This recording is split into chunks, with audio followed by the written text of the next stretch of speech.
G'day, I'm Tom and this is my wife Janice, and we're responsible for this Christmas display. What we'd like to do is take you on a bit of a journey on how it all comes about. To do that, we've got to go back 6 weeks, and you'll get an idea of what goes into what kind of work goes into putting a display like this together. We enjoy doing it. We enjoy the reception we get. Tonight we've had roughly about, I'd say, close to 1,000 people come through the display, and we'll go again tomorrow night and the night after too. So let's hope you enjoy it also. Hello, I'm Leo. This series of videos will detail two very special people who are the driving force behind an incredible Christmas lights and miniature display. Tom and Janice have an extraordinary Christmas and community spirit. I feel it's important to record their efforts so a large audience can enjoy their remarkable work. Their display will now be remembered well past their final display. Thank you, Tom and Janice, for allowing me full access to your Christmas lights display. This is our storage spot for our Christmas display. We're just getting down now anything to do with lighting, and the rest of the stuff over here is for the village and what have you. And another hour or so will see us down out of this little loft, ready to start work. In the first week, boxes of lights are unpacked and sorted out. All the lighting will be tested prior to installation. Damaged lighting will be repaired a little later on. Their sorting here is greatly assisted by the careful packing from the previous year. It's obvious right from day one there's a huge amount of teamwork between Tom and Janice. This plays out extensively over the next 6 weeks. Apart from being organised, there's a design element to the display. Not drawn out on paper, the display is pictured in their minds. The layout is changed and added to each year. Considering the complexity and layering of the display, I was amazed how they nibbled away at a huge amount of work which lay ahead. This is our treasures from yesterday around the garage sales. We picked this one up for $20, and the two koalas, never been out of their box, so we spent an hour yesterday fiddling around with them, finding out how to put them together. And now they work beautiful. So what we've got to do is work out where the hell we're going to put them. Well, today we just spent most of our time sorting out different lights, different rope lights, and the different ornamental lights and what have you, and also putting the reindeers together and sorting out the globes. Many globes that have been busted or just not working, like this thing down here now. It works when it wants to work. Works, don't work. Somehow we've got to fix it. Tomorrow will be a similar thing. We'll be fiddling around. Now, we've spent some time just outlining some of the cutouts with rope lights, as you can see on Santa's workshop. In the past they've just been put on with a bit of wire, so this time we've fixed it on, and hopefully they don't break down on us. What's next on the agenda? I take the instructions from the boss over here. They keep telling everyone she's the brains, I'm just a gopher. Santa in this little sleigh here, we picked this up, this silhouette up at the garage sale up in Queensland, and we thought, geez, that'll be great. When we put it in the garden, it just got lost. With the background of trees and shrubs and what have you behind it, there was a nothing, so we've decided we're going to strip it down.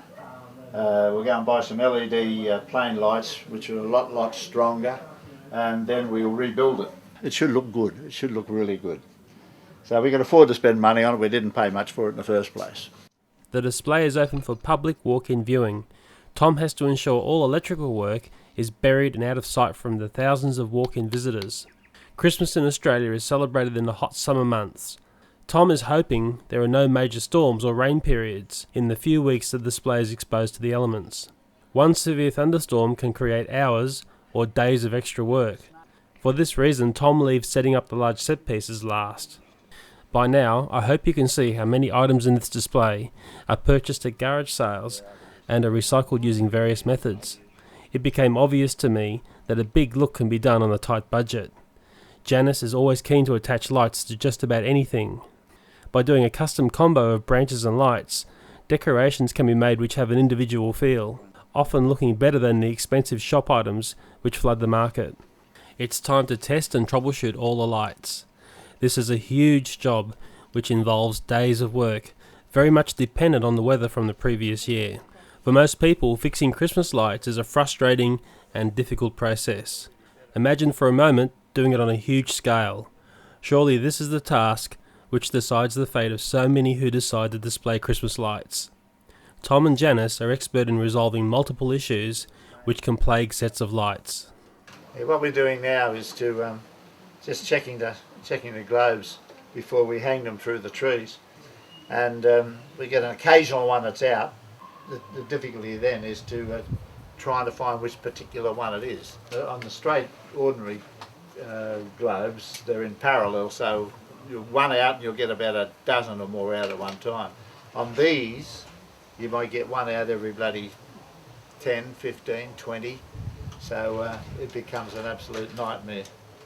It's a lot easier checking them like this before we put them up than it is to trying to chase them when they are out there. But having said that, there's no guarantee that you're still not going to strike the same sort of problems when they are up. Now the lights are checked, it's time to place them in the trees. Tom uses the pole with a hook on the end for easy placement. He moves quickly through the garden, laying in various sets of lights.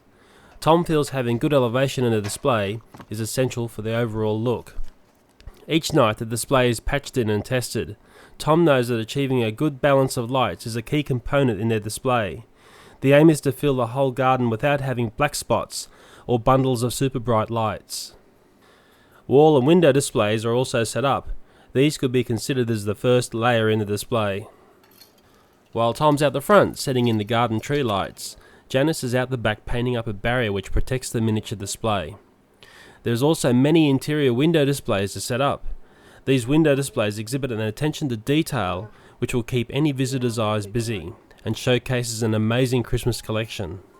Well, there's a lot of detail in this window, a lot of things move. Kids are fascinated by it. People have to actually come up and have a look through the windows to see it all moving.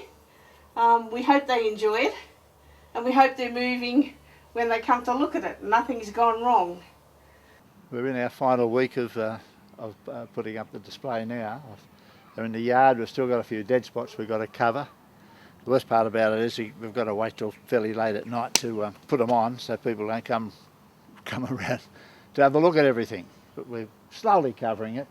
We do a few each day. It's been too blooming hot today to do too much. So we'll pick it up again tomorrow morning after the garage sales. All right, one thing we have to do about 6 weeks before Christmas, or 6 weeks before we put these lights up, is to feed and weed the lawn because of all the traffic that's going to walk across it. Otherwise it'll be dead by the time we finished. Even in the final weeks there are running repairs to be done. Tom and Janice had much to say on cheap light sets. They remember a time when Christmas lights were a much higher quality. Obviously there's a trade-off between cost and quality. For people doing large displays, low quality lights create lots of work and repairs and added expense, as you may only get 2 years of service out of a light set. It's now a week before Christmas, and this is the time when the second and third layers are added around a garden. The decorations just keep streaming out of the house. This year there is lots of new rope lighting within the display. The corner feature Christmas tree is a great example of how Tom and Janice create a custom environment using a combination of various lights. They really do put lots of thought into the overall look of a decoration and how it will sit within the much larger display. The new solar panels. So we're just hoping that it works. We don't know what's going to happen. Gets enough sun, it should be all right. We've got those in, and we've got another set somewhere along here that are solar. Normally we have little bulbs, little red bulbs along here, but we got to pack out again this year, and 10 wouldn't work. Working on those 10, and another 10 wouldn't work, and go through, and every bulb's okay and what have you, so God knows. Tonight is the first display night, and the final touches are added. A reindeer garden is created from a stored stable of collected reindeer. Even disabled reindeer are refurbished with fresh rope light and play as static cousins to their animated family. The reward of 6 weeks of work is about to be displayed. One interesting fact about this display is Tom and Janice do not promote or advertise the display. Part of the agreement in making this video is not to disclose their address. This display draws its crowds purely by word of mouth. Over the 6 weeks in setup time, 4 are spent on exterior work and window displays. The other 2 are spent on the amazing miniature Christmas environment covered in Episode 2. Episode 3 covers the joy and spirit of the display on Christmas Eve. Thanks very much for your time. I hope I've given you an insight into the setting up of a very large Christmas display.